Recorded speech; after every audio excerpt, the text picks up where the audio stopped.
dur dur, gidemezsin. Gözlerimin rengi dur, bulutlara dönemezsin. Yok, alamazsın beni, deli zaman dur. Ömrüme o kurşuni renkleri süremezsin. Yok olma erken daha, biraz geç kalın ne olur. Hiç hazır değilim henüz. Ne olur baharlarımı bırakın bir süre daha. Tanıdık değil bana yüz.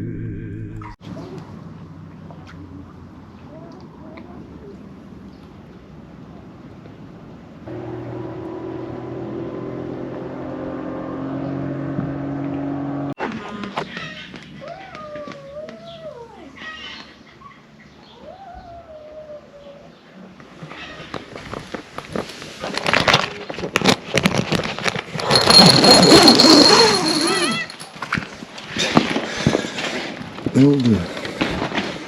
Günaydın. Gel. Gel. İkizler bunlar. Hem birbirlerinden ayrılmıyorlar hem böyle ürkekler.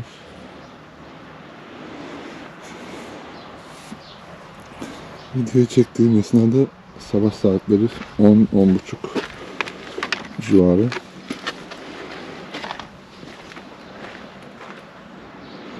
Burası Marmaris, Orhaniye, hemen Kızkumu'nun yanı.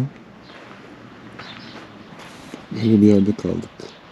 Şaşırmayın bu videoyla karşınıza çıktığım için. Hep yaşam hikayeleriyle doğada, kırsalda yaşam boyutunu değiştirmiş, kendini gerçekleştirmiş insanları çektiğim videoların dışında hani hep dijital teneffüs diye bir cümle, kelime kullanıyorum ya. Öyle bir video. Bazen ben gittiğim videolarda da hep dinleniyorum zaten. Acayip keyif alıyorum. Yaşamımla beraber videolarımı götürüyorumun açıklaması o. Zaten öyle de bir de böyle ara sıra ilk izleyicilerimiz biliyorlar. Böyle kamerayı alıp sizinle sohbet ettiğim videolar vardı ilk zamanlarda. Öyle tanıdınız zaten.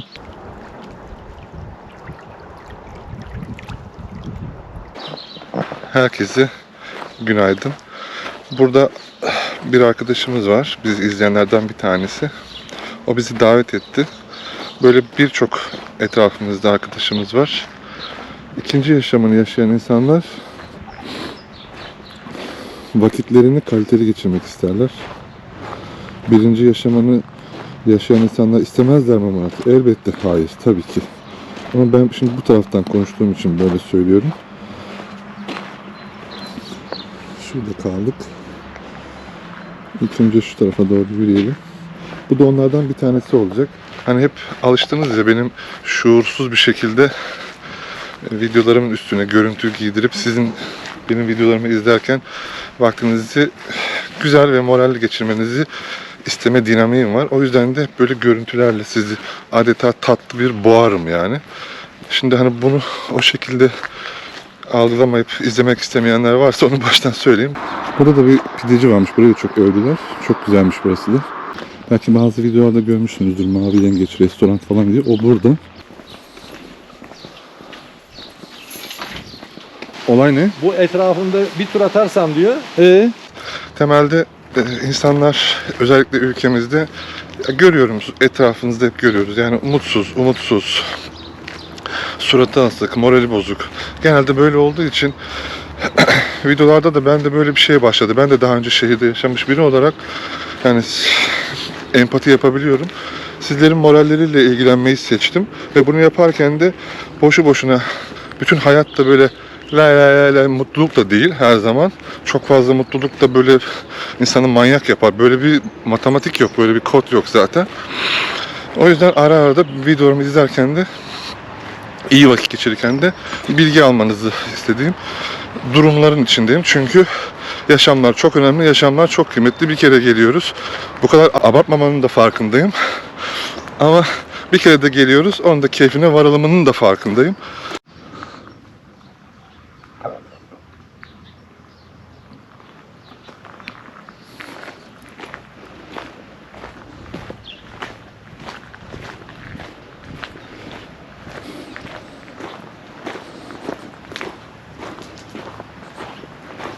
Karşı taraf eskiden Bizanslıların yaşadığı kale. Tabii şimdi sabah saatleri böyle sakinlik. Günün içinde nerelere gideceğiz bilmiyorum. Ondan sonra biraz daha böyle tempomuz artabilir ama sakinlik de bir aktif dinlenmedir. Mesela şöyle bir yerde kalmanın, buralarda denk gelirseniz günlüğü bir aile sığarsa, 2 çocuklu bir aile sığar buraya. Üst katı da var çünkü. 3000-4000 lira, bilginiz olsun. Şimdi Kızkum'una geldik arkadaşlar. Kızkum'un hikayesini bilen var mı? İnternetten efsanelerini okuyorsunuzdur.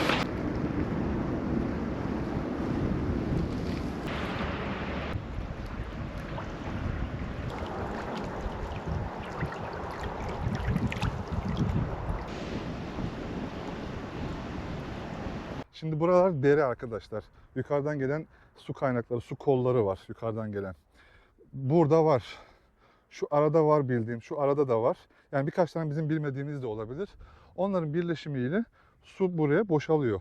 Doğal etkenlerin katkısıyla burada kumlar böyle bir şekilde birikiyor buraya. Oradan da geliyor. Oradan da geliyor. Buradan tabii yıllar önce. Ve bu bir tepe oluşturuyor. Onun vermiş olduğu basınçla, güçle, kuvvetle. Bakın yani ne kadar şu an belli oluyor bilmiyorum ama karşıya doğru tam buradan başlayabilirsiniz. Yazın geldiğinizde terliklerinizi böyle sıkı arkadan bağlanacak yeni sandaletler var ya, terlikler, onlar olabilir belki. Öyle yürüyebilirsiniz. Karşıya doğru gidiyorsunuz. Yaklaşık 600 metre olduğu söyleniyor. 600 metre ta uca kadar gidebilirsiniz. Buraya 1000 kişi geldiği zaman günde, daha fazla hatta, buradaki tabii tuvaletlerin yeterli olmadığını ben biliyorum. Burada 2 tane tuvalet var. İyi kullanmak lazım ama tabii yetmediğinin de farkındayım.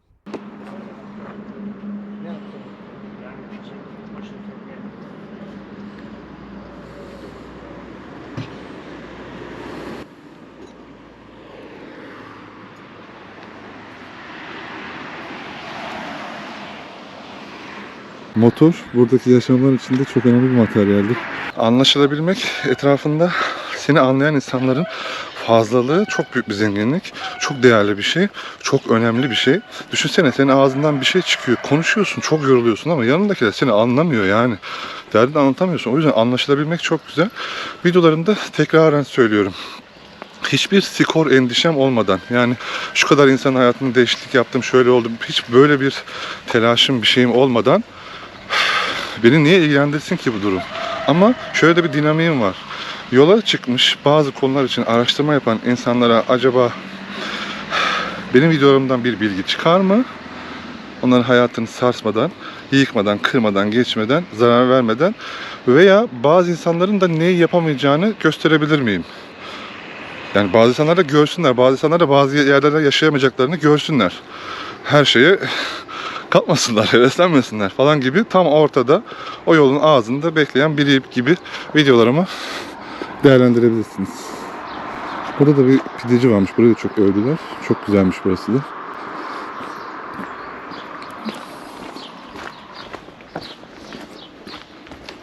Şimdi kaldığımız yere doğru gidiyorum ama eskiden kullanılan arabanın olmadığı zamanlarda böyle at yolu, eşek yolu vardı ya. Böyle dar bir yoldan geçeceğiz. Biraz planlama sanki yanlış olmuş gibi ama eğer benim kaldığım bu yerlerde, buralarda bir yerlerde kalırsanız sürekli buradan geçeceksiniz. Bakın. İnsanlar şimdi sabah saati uyuyor olabilir. Günaydın. Dediğim yol burası. Nasıl? Hem keyifli hem dar. Araç geçiyor buradan.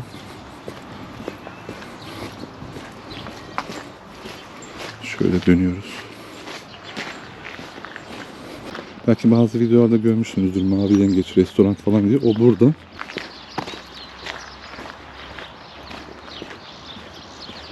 Sabah yürüyüşü oldu ya, ne güzel oldu. Tabii yağmur yağdığı için burası balçık olmuş, çamur olmuş. Yazın böyle olmuyor ama şimdi böyle.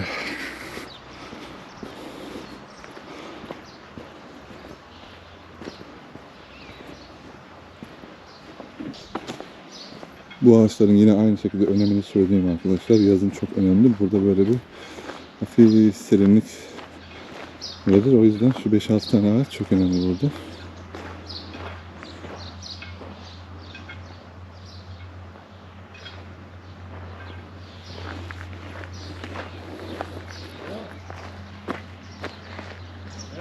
Merhaba.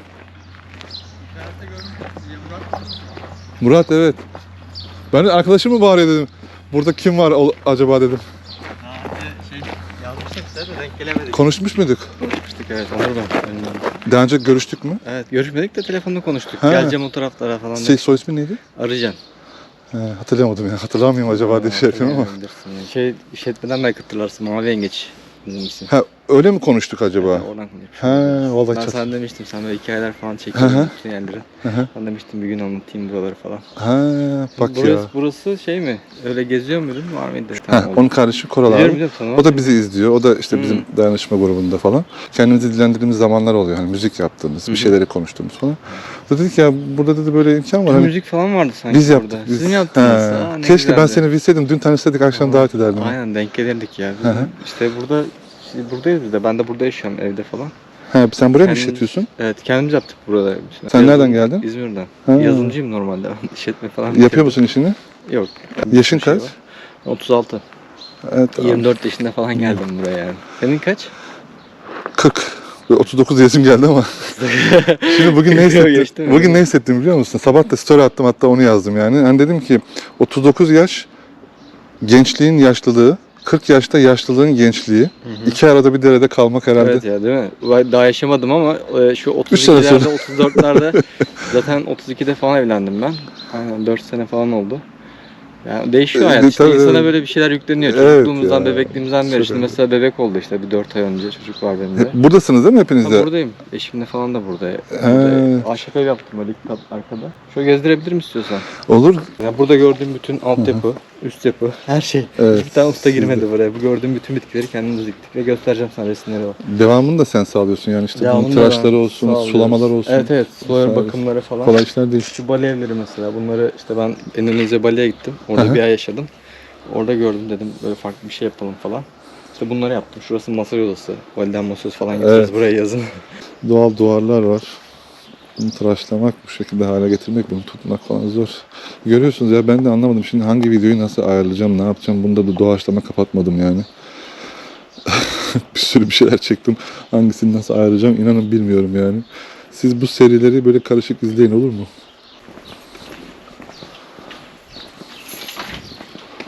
Tabii bu odaları da kendimiz yaptık. Hem böyle Karadeniz evleri gibi. Söylemek garip oluyor da böyle. Yani Evet, aynı, siz yani aynı normal. desenleri başka yerde göremezsiniz. Şunların hepsinin kapları bu mesela ahşap, bunun marangozu yaptık biz kopyaları falan. Bunların desenleri, mesela şunlar falan hep buraya özgü yani, öyle söyleyeyim. Başka bir yerde aynısını görme şansınız yok. Gayet güzel, gayet temiz yani. Evet. Efendim, günaydın. Merhaba. İyi, teşekkürler. Ön taraftaydın da göremedim sizi. Heh. Arkada yer var. Tamam, daha gidiyor böyle. Ya, Bu o zaman böyle dikdörtgen şeklinde. evet, şöyle arkaya doğru gidiyor. 2,5 dönüm burası. Yan tarafta 1,250. İşte burada büyük odalar var mesela. Öncelikle şu 4 odayı yaptım. 2 sene geldiğimizde yaptık Hı hı. yani. Şu ortada da bir tane ağır vardı. Gerçekten Ha. ağır yani. Ondan sonra biz bunu yaptık. Ağırı aldık buradan. Buraya komple böyle yan yana olacak şekilde odalar yaptık. Bu odaların özelliği de aile odası. Yani bir artı büyük oda. Yerden yüksekliği 4 metre. Evet. Tamamen ahşap. Şurada mesela 2 çocuklu bir aile kalabilir yani. Aynen, az önce tek onlar kaldı. Az önce şimdi gittiler. Yan odada onlar vardı. Burada da ebeveynler. Evet. Ebeveyn odası falan. Evet. Mesela burası da bayağı büyük. Mesela bazı yerleri gezdiğimde şuranın olmadığını düşün. Orası açık. Ortada böyle bir şey gerekiyor aile. Mimarisi bize ait. Sen bayağı geziyorsun artık. Çok, evet. İnşaat konularında gördüm. Ya şimdi şöyle Sen daha iyisin. ilgimi çeken konular oluyor, tamam mı? Yani bu yolculuk. Ben de yoldayım. Evet. Seviyorum bu durumu. Ben de 5 sene önce hayatımı böyle hayal etmiyordum. Ne bileyim ben böyle olacağını, YouTube. Ben grafiker adamım yani. Ya bir Ama anda değişti diyorsun. hayatım Mesela tamamen bu değişti. evi kendimiz yaptık. Biz komple ahşap üzerinde, kazıklar üzerinde. 1,5 metre 45 tane kazık var altında. Bu verandası var. Altı komple öyle şey açık. Beton yok altta. Sen kazıkların üzerine Beton yok. evi Tamamen oturtturdun. kazık. Aynen. üst Sen burada mı katta var. kalıyorsun? Burada kalıyorum. Burada yaşıyorum. Şurası yatak odası. Yanında bir oda var. Arka tarafta bir banyo tuvalet falan daha var. Burası da kendi bahçemiz. He. Dikiyoruz buraya. İyi yapmış. Bak bunu da eksik bırakmamışsın yani. Tabii şimdi burası mesela şu maydanoz, yan tarafa roka ektik. Maydanozlar, şu ileride kulak otu, dereotu falan var Roka işte. moka hepsi var. Roka, aynen. Bu tarafa da şimdi daha yeni ekeceğiz Mart ayında. İşte gelen misafirler de faydalansın diye. Şurada bak böğürtlerimiz var mesela. Evet. O büyüyor. Ondan reçel yapıyoruz. Ekoturizm yapıyoruz aynı zamanda Evet. burada. Yani bütün bu sebze meyveyi misafire veriyoruz. Kendimiz için değil. Şeyler de yaşasınlar onu değil mi? Yani insanlar o duyguyu Tabii. Şimdi çoğu insanın gerekiyor. bilmediği şeyler var. Bunlar da oda. Burayı da bu şekilde yaptık böyle. Bunlar 3 tane ayrı. Delik soba diye geçiyor. Bu ev normalde burası yığma evdi. Biz geldiğimizde burası bir köy eviydi. Sonra değiştirdik işte üstüne falan biraz genişlettik, büyüttük. İşte bunların hepsini yıkıp elini aldık sonra. Bunlar portakal ağaçları, işte mandalina ağaçları falan var. Şimdi bunlar bitti. Daha yeni bitti. Şurada tavuklarımız var. Burası da bize ait. Evet. Yani İşte- yazın geldikleri zaman görüyorlar bunları değil mi? Tabii görüyorlar. Yani Şey- yazın hatta onların yumurtalarını misafirlere veriyoruz işte. Aha, Bu işte devam bak, ediyor. tam istedikleri şeyler insanların ya. Evet. Ya biz de aslında Halden anlamak seviyoruz bu. yani. Evet. Bu şey sadece hizmet anlamında değil. İlgilenmeyi, bu işlerle uğraşmayı seviyorum. Aynen seviyorum, uğraşmayı seviyorum. Yani. Burada senin sosyal hayatın nasıl geçiyor? Mesela kışın ya sezonda çok yorulduk. Hadi hanım gidelim şöyle bir Genelde Kafamız yurt dışına dinlenin. falan gidiyoruz. Ha, İşte farklı gidebilirsek ya da Tayland'a, Bali'ye gezebilirsek. falan. Evet. Ama Ya çocuk çocuk oldu oldu. yeni. Evet. Aynen bir yere gidemedik. Aman sokma oraya oralara.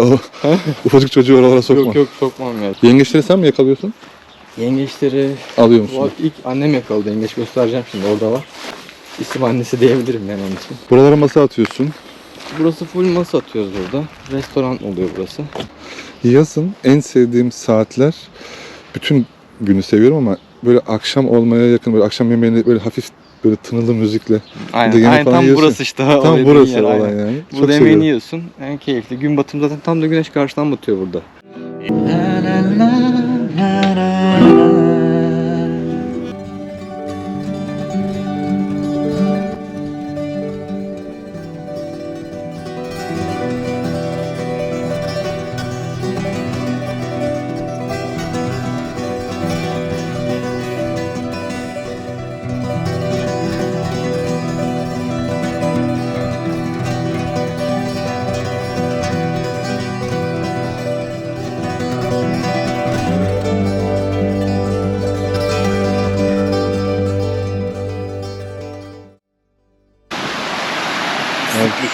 Bu ağaç ne çekmiş ya, ne kadar kahırlıymış ya.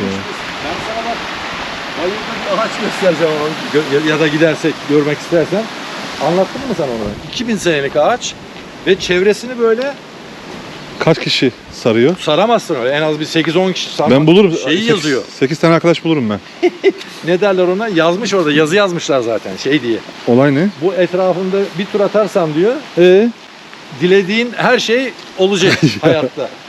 İşte ben O- dedim ya sana 2 tur attım ben. o Şey, süslenme- belli olsun diye. Ona gerek yok da biz ama ben 8-10 kişi ağacı seven 10 kişi Sen bulurum abi. sevdiğin için söyledim zaten. Burası Turgut Şelalesi arkadaşlar. Turgut köyünün içinde. Şu anda Türkiye'de bu mevsimde Şubat ayında sol sağ. Sağ mı sol mu? Sol. Biliyorum, görüyorum haberlerde birçok yerde kar var, fırtına var, yağmur var, kasvet var, bulutlar var. Şu an burada hava bu şekilde. Yani doğru tarihte izliyorsunuz. Onu söylemeye çalışıyorum. Bazen soruyorsunuz hangi tarihte yayınlıyorsunuz videoları falan diye. Doğal olarak hani anlaşılamayabiliyor. Evet, Şubat ayında çekiyorum videoyu. Şubat ayının başlarında. Buradan böyle yürürken çoluğunuzla çocuğunuzla şöyle sizden ricam, şuradaki ağacın böyle bir kök yapıları var ya bunların. Bunlara şöyle bir göz atıp incelemenizi, çocuklarınızla böyle bir şey paylaşmanızı, bu konuları gösterirken bak bu böyle olmuş falan diye onların böyle zihninden çıkacak yeni bir şeyler olabilir. Yeni ışıklar çıkabilir. Bir şeyler çarpabilir kafasında. Bakın ağacın yapısına bakın, duruşuna bakın. Yani mücadeleye devam ediyor. Bu şekilde suyun akmasına izin vermiş ve birbirine saygı duymuş. Suya giriliyor, çok soğuk. Yazın girdiğinizde bu bir anlam kazanıyor. Soğuk. Serinliyorsunuz. 4-5 defa girdiğinizde de hücreler zenginleşiyor değil mi? Böyle ne oluyor? Neler Uyanıyor böyle, uyanıyor ya. neler olmuyor ki? Bak. Hadi buyur işte. Hadi buyur. Ben bunu şimdi saramaz mıyım? Sararım. Bana bir kişi daha lazım. Bana Boşluk açar. Oo, sen neler çektin kaç yıldır ya? Sen neler çektin? Bak. Bak. Ay. Vay arkadaş. Değil mi? Balıklama. Şuraya, evet. Şurası havuz. Doğal havuz arkadaşlar. Oraya göstereyim ben. İşte burası. O arkadaşlarınızın tatile gidip de resimler, videolar paylaştığı yer burası işte. Bu su böyle aşağıya gidiyor. Şimdi mesela bağınız, bahçeniz, çiftliğiniz vardır. Bakın buradaki sistemi görebiliyor musun? Yani buradaki mantığı çözebiliyor musun? Böyle bir yer var mesela, arazinin içinde çıktı veya böyle bir su yolu var, arık var mesela. 2 tane böyle bent koyduğu zaman, yüksek yaptığın zaman orayı, burada havuz oluşturmuş oluyorsun ama suyun akışına da hafifçe böyle izin vermiş oluyorsun. Böyle bir şey oluştuğu için burada havuz oluşmuş. Ne kadar güzel değil mi? Farklı işleri yapanlar, hayatı farklı yaşayanlar, farklı hayatı yaşayan insanları çok anlamayabiliyorlar. Çok normal yani, kodlar farklı. Şimdi ben yani bak yürüyüş yolu, burada yürüyorlar. Şimdi ben şunu söyleyeceğim. Ben mesela toplantı yapıyorum kendi kendimle. Ağaçlarla falan konuşuyorum. Ben derdimi anlatıyorum mesela. Ne diyeceksiniz mesela? Hani bana çok şeyler söylüyorlar da hani çok beni böyle çok etkilemiyor yani, lütfen. Şöyle bak, herkesin deliliğinin çeşitliliği vardır, tamam mı? Ama tek hedef var ya şu dünyada, yani mutlu olabilmek. Herkes kendini farklı mutlu hissediyor. Neyse ya, çok beni anlıyorsunuz siz. Sen ne yapıyorsun ya? Nereden gelmişsin? Düşmüşsün. Şöyle bir köprü oluşturmuş. Tam böyle devam ediyor.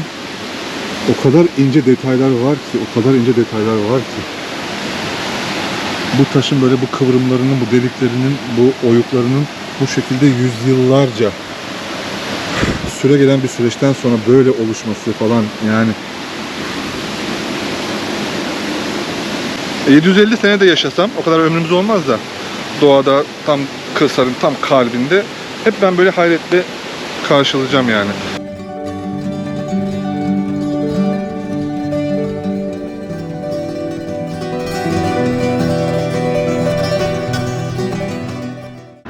Burası Marmaris'in Selimiye ilçesine giden yol.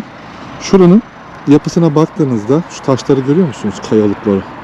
Buranın coğrafi yapısını anlarsınız. Selimiye'de daha çok var. Orada bir tane video çekmiştim. O videonun linkini de izlemeyenler için, bir anne kız vardı İngiliz. Bu videonun altındaki açıklama kısmına bırakırım, ilgili video diye. Oralar tamamen taşlık bölge. Yani mecburen arazinizin içinde böyle taş yığını varsa, kayalık varsa evinizi yan tarafına yapmak zorundasınız. Çünkü buna ne makine yeter, ne para yeter, ne zaman yeter vesaire. Tabii yapanlar var. Bir sürü video çektik yani, onların içinde çok mücadeleci insanlar da vardı. Ya şu denizin, şu suyun, şu rengine siz de bayılıyor musunuz? Tam şu geçiş var ya, geçiş. Çok seviyorum onu. Şahan Gökbakar'ın yangınlarda savunduğu evi vardı ya, orası tam şurası. Bakın beyaz yapı var orada. Delikli yol diye geçiyor burası. Tam orası. Yangın görüyorsunuz zaten, oralara kadar falan gelmişti.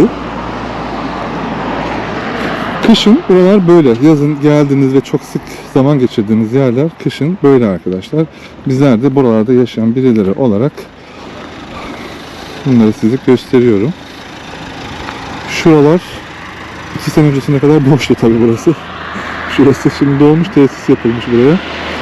İnsanlar burada yemeklerini yiyorlar, vakit geçiriyorlar. İnsanlar ne için yaşıyor? Keyfi için yaşıyor. Yani bazı insanların hobilerinden, keyiflerinden para kazanırlar. Bu çok normal bir döngü. Burada çocuklar var, balık tutuyorlar. Buralara masa atıyorlar. Gece burası kaynıyor böyle.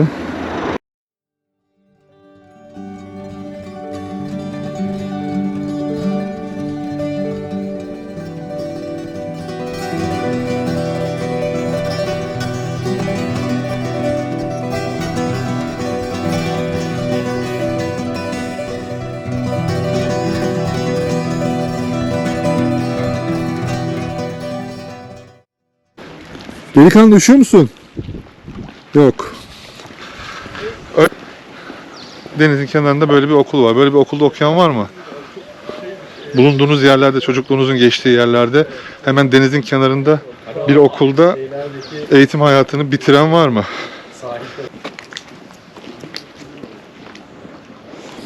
Akbük'teyiz. Balayı tatilinde Didim Akbük'teyiz. Ha. Biz kaldığımız yerin odanın anahtarını kaybetmişiz. Gittik içeri söyledik. Kadın dedi ki oranın sahibi. Böyle çok sessiz, sakin bir şekilde dedi ki denize bakın dedi. Denize bakın. Bu rahatlıkta böyle. Nasıl denize bak? Düşünmüşsündür orayı. Dalga mı geçiyorsun gibi bir tavır da bize. Tabii ki kendimizi daha gerçekleştiremediğimiz zamanlarda anlamıyoruz insanların tavrını. Abi gittik denizde ya anahtar. Düşürmüş O kadar yani. temiz yani. Hani elime attım He. buldum yani. O deniz o kadar temizdi yani. Bu şey Akbük daha güzel ama biliyorsun. Bu Gökova Akbük. Oradaki Akbük başka. Didim Akbük artık şey. O başka. Evet. Aha. Orası başka. Ertesi gün kaybediyorsun, gidiyorsun Evet. dereye bakın diyor. Ya, o da Derede Kauçuk ağacına bakar mısın kauçuk ağacına ya? Şu yapraklara bak ya. denizin kokusu. Evet, buralar yazın çok sıklıkla kalabalık olan yerler. Restoranlar var, yemek yeme yerleri falan. Yürüme yerleri. Yazın kalabalıklığını düşünün mesela. Burada insanlar yürüyor. Aynı şehirde yaşadığınız insanlarla burada karşılaşabiliyorsunuz mesela. Aralarda sıkışmış YouTuber'lar var bizim gibi böyle dolaşıp videolar çekiyorlar. Hepsinin elinde bir kamera. Öyle düşünün mesela yazın. Şimdiki sakinliğini düşünün mesela kışın bu halde.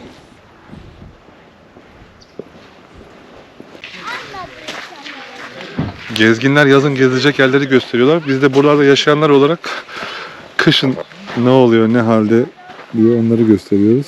Sana da rahatsız etmeyelim. Selimiye'ye girdikten sonra araçla gelinebilecek en son noktaya kadar geliyorsunuz. Sığ liman burası. Burası da böyle ücretsiz halk plajı.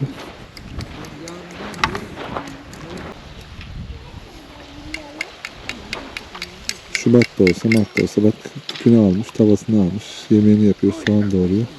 Patates doğruyor herhalde. Oturmuşlar, vakit geçiriyorlar değil mi? Ne kadar güzel. Kimileri için mutluluk bu kadar basit. Kimileri yıllarca peşinden koşuyor. Kimileri yanına bile yaklaşamıyor.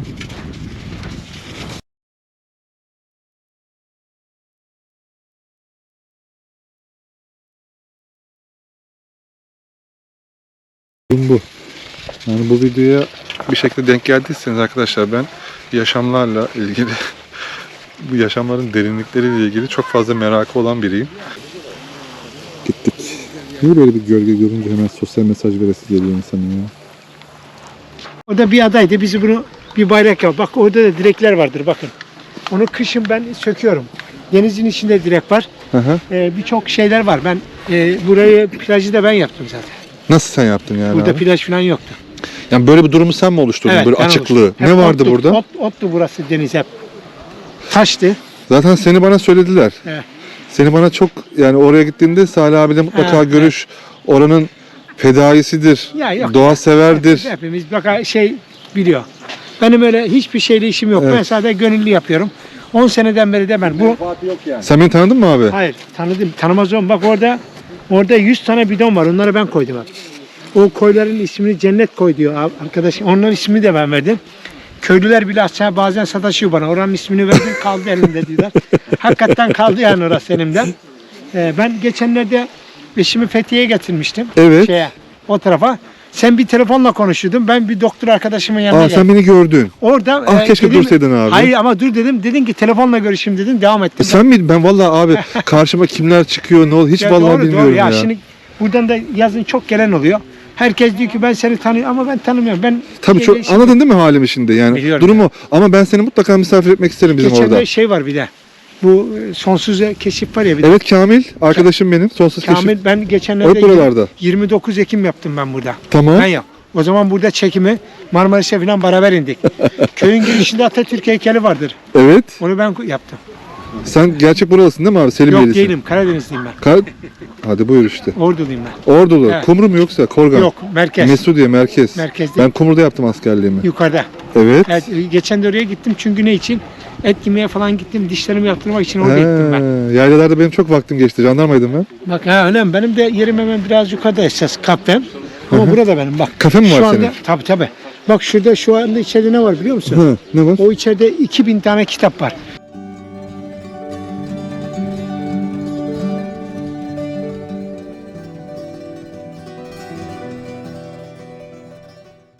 Sahile büyük bir plaj her yazın yapıyorum. Türkiye'de tek yapan benim. Hı hı. Kitabı. İnsanlar telefondan oynayacağına sıkılmasınlar. Kitap okusunlar. Kitap okusunlar. Peki. Buraları açıyorum yazın. Herkes Tamam. gelir. Çok güzel. Burada misal burada ben buzdolabı falan koydum. İçecek veriyorum ama maliyeti gibi veriyorum.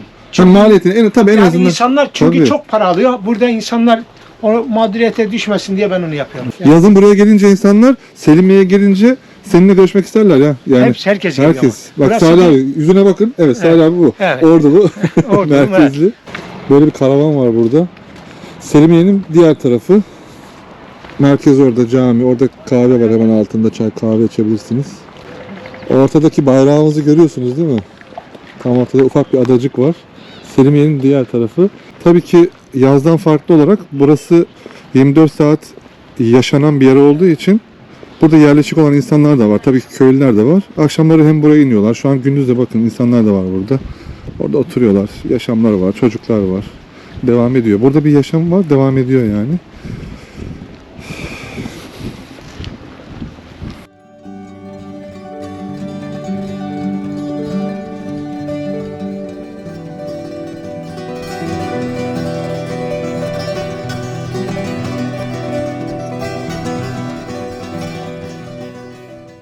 Şu karşıdaki ağaçlar benim dikkatimi çekiyor abi gene.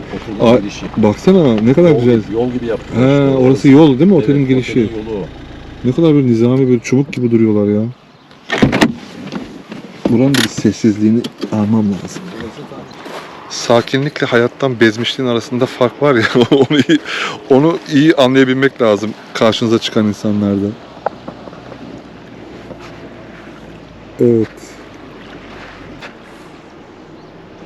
Şu iskele böyle sahil kasabasının temsili ikon bir resmidir ya. O iskeleyi görünce iskeleyle ilgili şarkıların yanında o resimler aklıma geliyor. Burası da evet Turgut Köyü'nün denizi ve kış görüntüsü.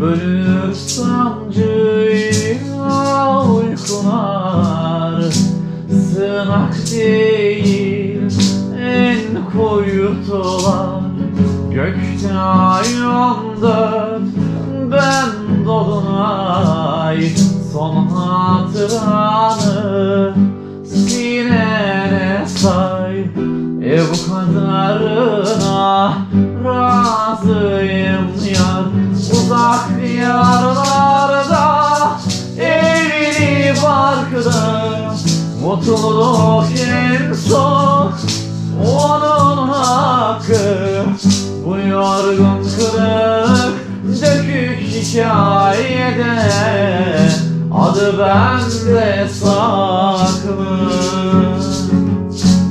uzak diyarlarda evli barklı mutluluk en çok onun hakkı bu yorgun kırık dökük hikayede adı bende saklı.